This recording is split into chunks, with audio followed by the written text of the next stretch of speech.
So this would be a little different because this one, I'm gonna kind of relate like a personal development and learning path to what, you know, it is that I want to work on with people. And it involves the convergence of certain things that are necessary for my success. The first one is knowledge. When we talk about knowledge through the convergence emergent, we're talking about asynchronous, live instruction or self-learning through recorded instruction. So implementation. There's a lot of convergences that are happening, and it started with MIT open sourcing their undergrad catalog and some of their grad catalog on a large scale where, like Khan Academy and some particular applications that were smaller would start to focus on creating well-rounded individuals and stuff. But what we're heading into is a convergence of these self-learning modules that have instruction from some of the best instructors in the world, but converging that with like AI. So a personalized AI. So we're just seeing the beginnings of communicative AI with ChatGPT as a real chatbot, and not just something that's pre-programmed for a particular use, which is what we've been using before, and that's all for customer service for particular services or goods. What we're talking about is an AI that will be able to measure your aptitude and your abilities and your emotional intelligence and all of the intelligences simultaneously ongoing. Not just like once a year, but just ongoing, and then trigger your curiosity to learn new things based on what you like. And then it expands into this convergence to where your learning capability and the integration of the teaching that's coming from the AI is accelerating the rate at which you're expanding not only your knowledge, but your ability to be omnidisciplinary. And that's something that hasn't really been brought up before. Definitely multidisciplinary within an individual. We see a lot of that with multiple master's degrees and certifications and such. But we're talking about omni because you're going to grow it at the speed of thought based on what you like. And that's gonna create a scenario where individuals as young as kindergarten age are going to start to touch things that are already at PhD level, and you just have to understand that they're not limited. They're limited by our understanding of their capability. That's what they're limited by, and we've seen it before. There is precedent more and more. So I'm saying that everybody's capable of doing this, and the AI can not only pluck it out, but focus on the stuff that's at the top of the tree and not just the low-hanging fruit. Because the AI would want to turn weaknesses into strengths, create a curriculum based on your emotional response to what you're learning and doing. So then you're always going to be doing something that you love, and benefiting the world. So the AIs will be able to communicate with people that can't speak, people with severe disabilities, and still those people will contribute in very big ways, because the AI will be able to fine tune a growing path of things that just thought can contribute to the whole. So, and brilliance, because some of these people with severe disabilities are so much better in certain areas than any average person, but they're not utilized because of communication, mood, how the individual, works within their own boundaries to communicate back, capabilities, I should say. But what I'm getting at is it's going to be a whole different level of care, and it's all going to be through either something that's installed or a device that you like put on like glasses or something. It'll be pretty cool, and then it would eventually look like something like Jarvis from Iron, or even better. So who knows? So knowledge is a key piece, because knowing what to do is important. But the other side of that is implementation. and practice. Knowing what to do and building the skills are two different things. So, that's kind of in my life, that's been a difficulty, but not always.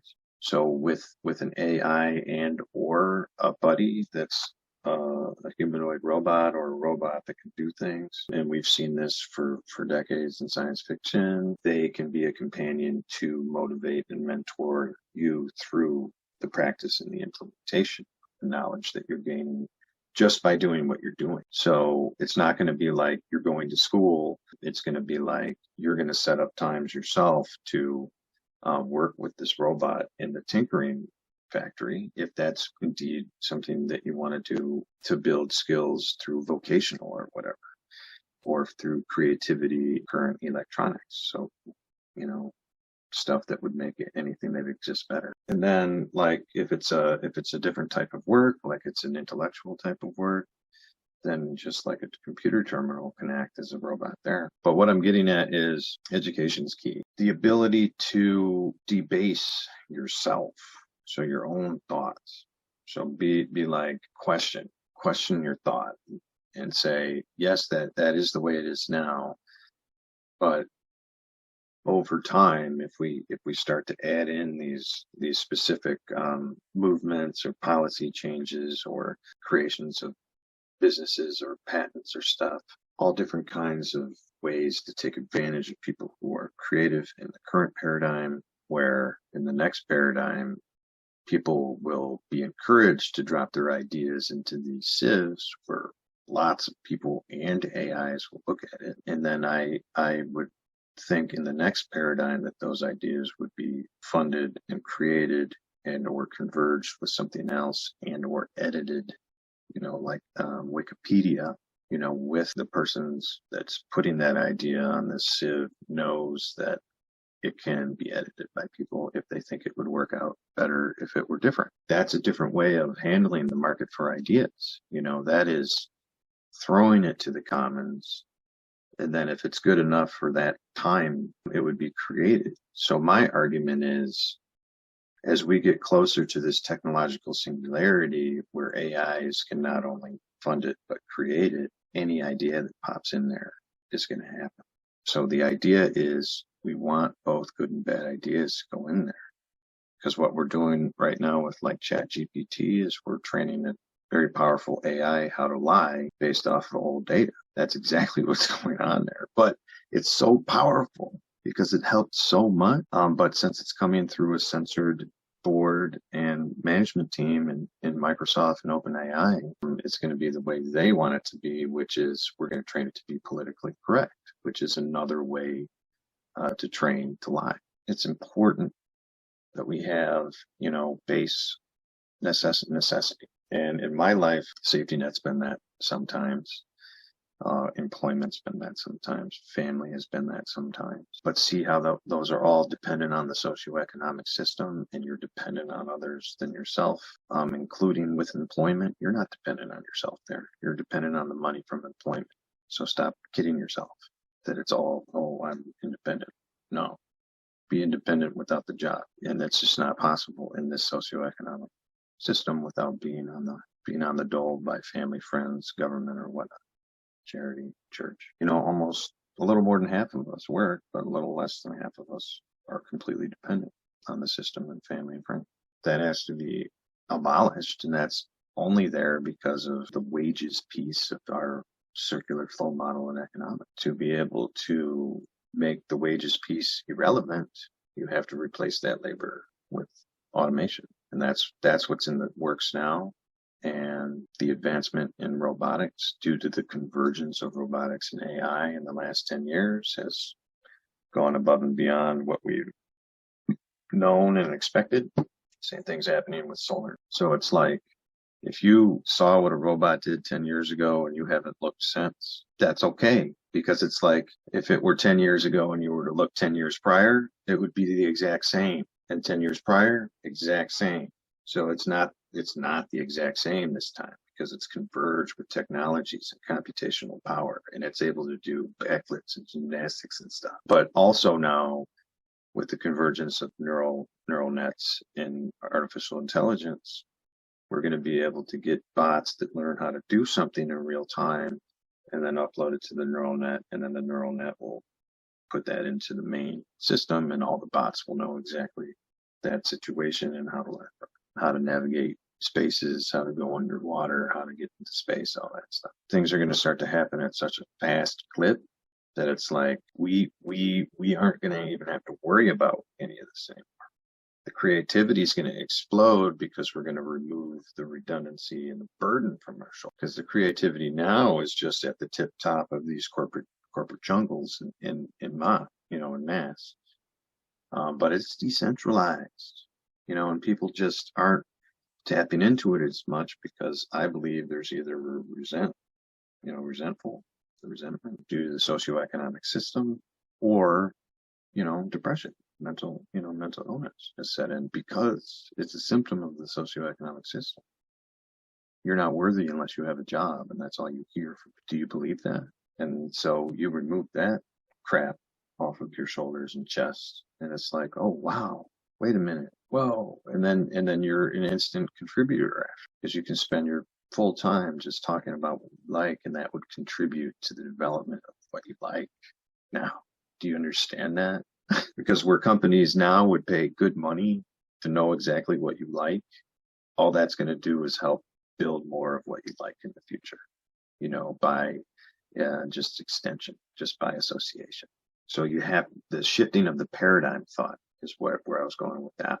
You have to be able to look at it from a different point of view. And there are some mechanisms that you can learn to help you think more along the lines of that, because you can see it in different technologies and different ways of doing things and different ways of living and different jobs that exist now. So it's like, I like to say it like this. Some people get it at the touch of a feather. Some people you have to hit in the face with a hammer to get them to get it. Some people you have to run over with a Mack truck to get them to get it. And then some people will never get fusion. So how fast it spreads. And we've just seen how fast ChatGPT spread. And the next piece, I believe, will be socioeconomic change apps.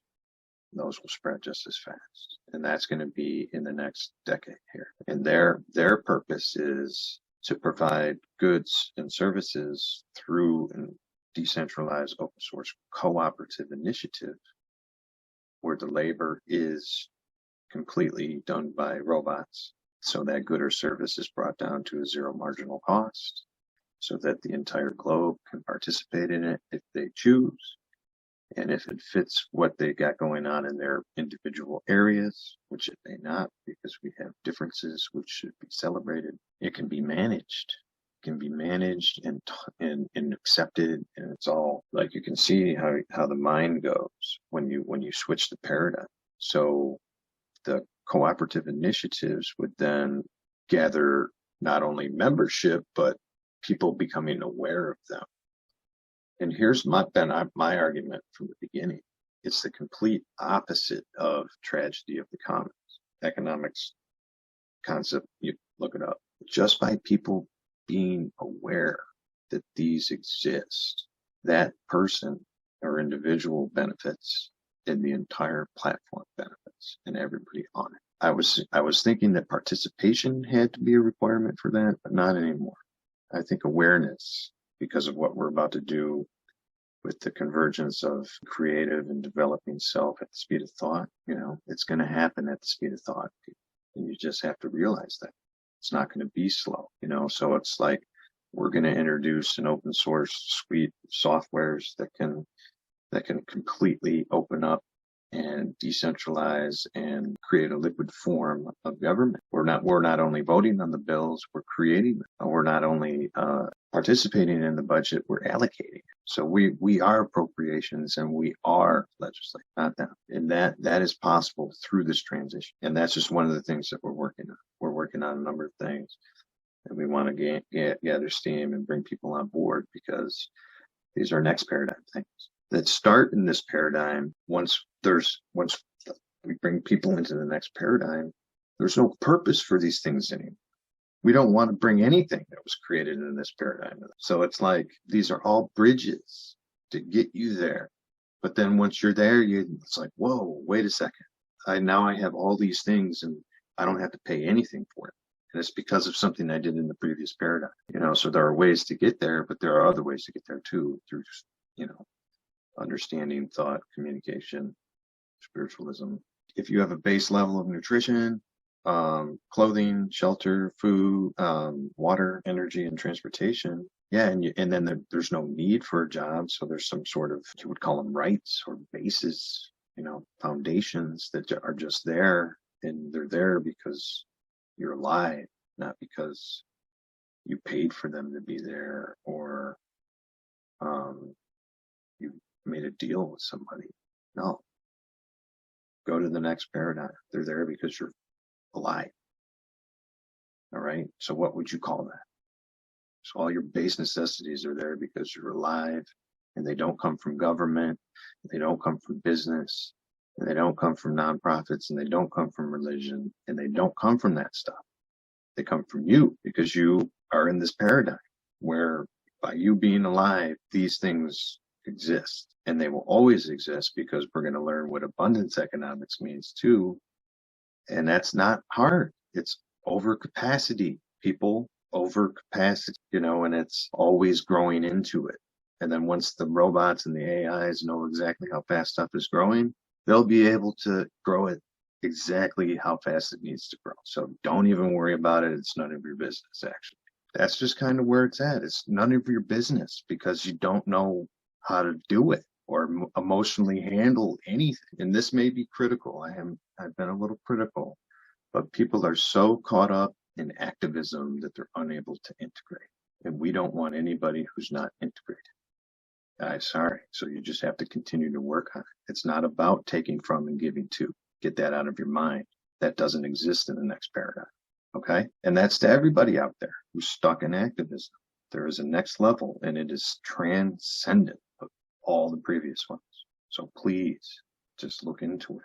Look into yourself and understand that any argument that you say will prevent these things is, that's an anchor in this paradigm. And so will it take a hammer in the head or a Mack truck, or are you just going to be sour about it and create a state where people can move to, whatever? But that's okay. But there will be fewer and fewer and fewer of you as time goes on, because you're not going to do anything differently, and your standard of living and quality of life start to go up. Why is that going to happen? Because decentralized co-op. And we'll go into specific examples. We'll look at like 5 or 6 of them in one of our next videos. But it can be as easy as training people how to do farming locally to creating an open source music label. So there's a lot of things that are already happening, and they already all exist. There's already a twin that's open source. So just remember that, people. They already all exist. And a lot of them are on GitHub and other things like that. Wake up and know that they're there, and then encourage the communities to create better user interfaces so that it can compete with the stuff we actually do. So that's what we're waiting on, and that's called the deceptive growth phase. Once it hits disruption, every single open source one will be not only competitive, but probably way better than what companies are offering us right now. And it'll force them to adapt. Because remember, a lot of people from the open source community come from these companies.